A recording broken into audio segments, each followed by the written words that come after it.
여호와께서 모세에게 말씀하여 이르시되 이스라엘 자손에게 명령하여 모든 나병 환자와 유출증이 있는 자와 죽음으로 부정하게 된 자를 다 진영 밖으로 내보내되 남녀를 막론하고 다 진영 밖으로 내보내어 그들이 진영을 더럽히게 하지 말라. 내가 그 진영 가운데 거하느니라 하시매 이스라엘 자손이 그같이 행하여 그들을 진영 밖으로 내보냈으니 곧 여호와께서 모세에게 이르신 대로 이스라엘 자손이 행하였더라. 여호와께서 모세에게 말씀하여 이르시되 이스라엘 자손에게 이르라. 남자나 여자나 사람들이 범하는 죄를 범하여 여호와께 거역함으로 죄를 지으면 그 지은 죄를 자복하고 그 죄값을 온전히 갚되 5분의 1을 더하여 그가 죄를 지었던 그 사람에게 돌려줄 것이요 만일 죄값을 받을 만한 친척이 없으면 그 죄값을 여호와께 드려 제사장에게로 돌릴 것이니 이는 그를 위하여 속죄할 속죄의 순양과 함께 돌릴 것이니라. 이스라엘 자손이 거제로 제사장에게 가져오는 모든 성물은 그의 것이 될 것이라. 각 사람이 구별한 물건은 그의 것이 되나니 누구든지 제사장에게 주는 것은 그의 것이 되느니라. 할렐루야. 오늘도 주님의 은혜 가운데서 승리하는 복된 하루 되시기를 축복합니다. 민수기 말씀을 살펴보고 있는데요. 하나님께서는 싸움에 나갈 만한 자들이 얼마나 되는지 민수기 1장에서 인구조사를 명하셨죠. 그 인구조사를 통해서 전쟁 때 싸울 수 있는 병력이 얼마나 되는가에 대한 그런 파악이었습니다. 또한 성막 봉사에 전념할 레위인들도 뽑았습니다. 이제 본격적인 출발을 하면 됩니다. 광야를 지나서 가나안에 가면 됩니다. 하지만 외적으로 모든 준비가 다 된 것 같지만 정작 중요한 것은 이스라엘 공동체의 거룩성을 계속해서 유지하는 것입니다. 외부의 적이 들어오지 못하도록 막는 것도 중요하지만 내부 안에서 자체적인 문제가 생기는 것을 막아야 합니다. 하나님께서는 그 공동체, 이스라엘 백성들, 그 공동체의 거룩성이 더럽혀지지 않도록 분명하게 말씀을 하십니다. 오늘 본문 1절에서 3절까지 말씀, 여호와께서 모세에게 말씀하여 이르시되 이스라엘 자손에게 명령하여 모든 나병 환자와 유출증이 있는 자와 죽음으로 부정하게 된 자를 다 진영 밖으로 내보내되 남녀를 막론하고 다 진영 밖으로 내보내어 그들이 진영을 더럽히게 하지 말라. 내가 그 진영 가운데 거하느니라 하시매. 자, 나병 환자들, 또 유출병 환자들, 또 시체로 인해서 부정하게 된 사람들을 진 밖으로 몰아냈습니다. 조금의 타협도 없는 대단히 단호하고 냉정한 그런 모습이 느껴지죠.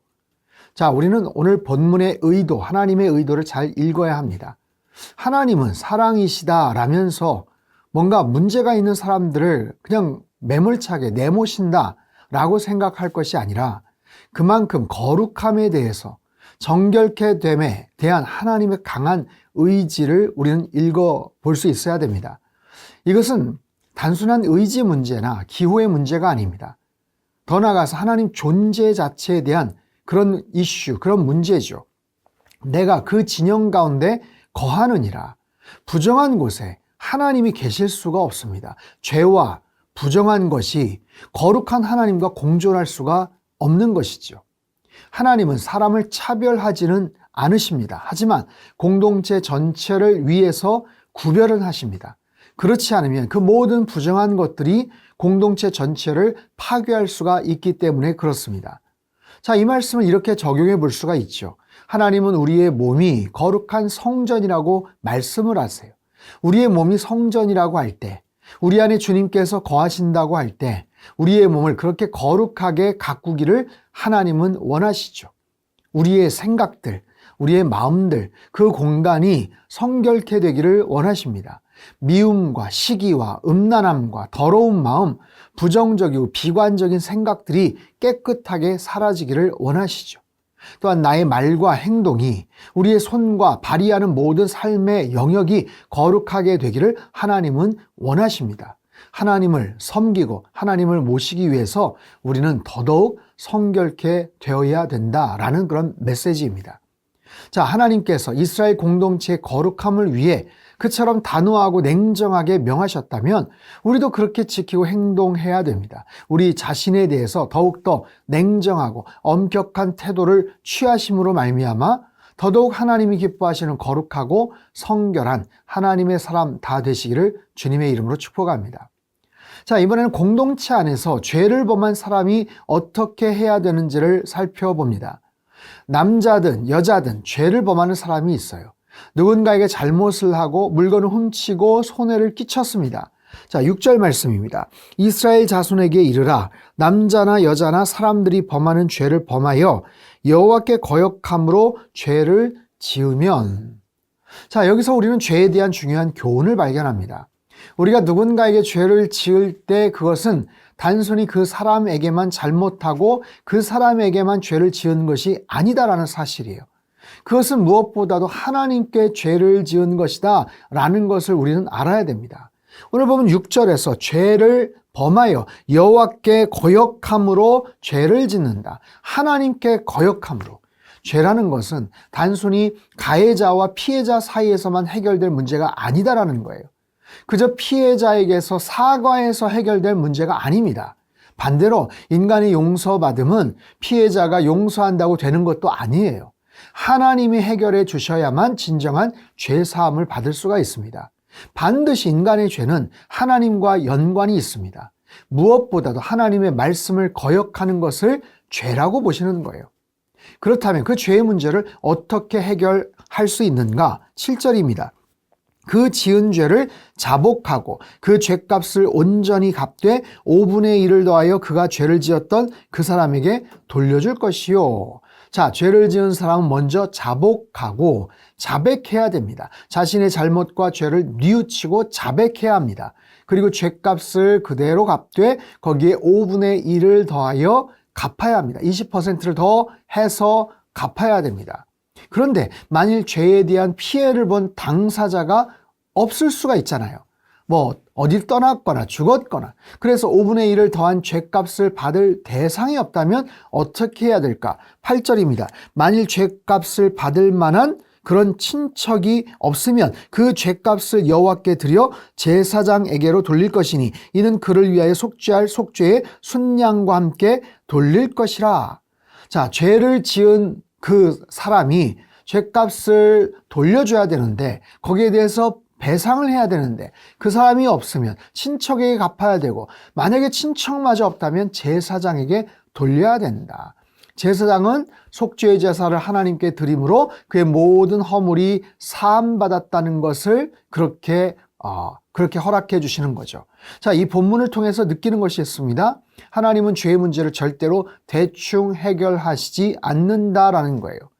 우리는 그저 막연하게 대수롭지 않게 생각하던 많은 죄의 문제를 하나님은 대단히 심각하게 여기십니다. 그리고 반드시 그 죄를 찾아내십니다. 경로를 끝까지 추적하십니다. 그래서 반드시 자백하게 만드세요. 그리고 죄값을 치르게 하시며 피해자가 없으면 친척도 없으면 제사장에게라도 바쳐서 반드시 그 죄의 문제를 해결하고자 원하신다라는 거예요. 사랑하는 성도 여러분, 이 죄에 대한 하나님의 마음, 죄에 대한 하나님의 생각, 하나님의 그 마음을 우리는 잘 알고 있어야 됩니다. 반드시 죄를 없애시고 도말하시고 드러내시고 추적하셔서 태워버리시고 해결하고야만은 하나님의 죄에 대한 그 혐오와 분명한 의지를 알아야 됩니다. 자, 우리 안에 어떤 죄도 존재하지 않도록 힘써서 지키시기를 바랍니다. 특별히 사순절 기간입니다. 예수님의 십자가를 묵상하면서 죄의 본질이 무엇이고 어떤 경로를 통해서 들어오는지 그 통로가 무엇인지를 꼭 살펴보십시오. 특별히 우리의 눈은 죄가 들어오는 관문과도 같습니다. 우리의 마음과 생각은 죄를 양산해내는 공장과도 같습니다. 우리의 혀와 말은 죄를 확산시키는 도구가 되고요. 우리의 손과 발은 죄 현장으로 가게 만드는 운송수단과도 같습니다. 이 모든 죄의 경로를 철저하게 차단하시고 뿌리채 뽑아내시어 하나님의 기쁨 되는 하루하루의 삶을 날마다 누리시기를 주님의 이름으로 축복합니다. 기도하겠습니다.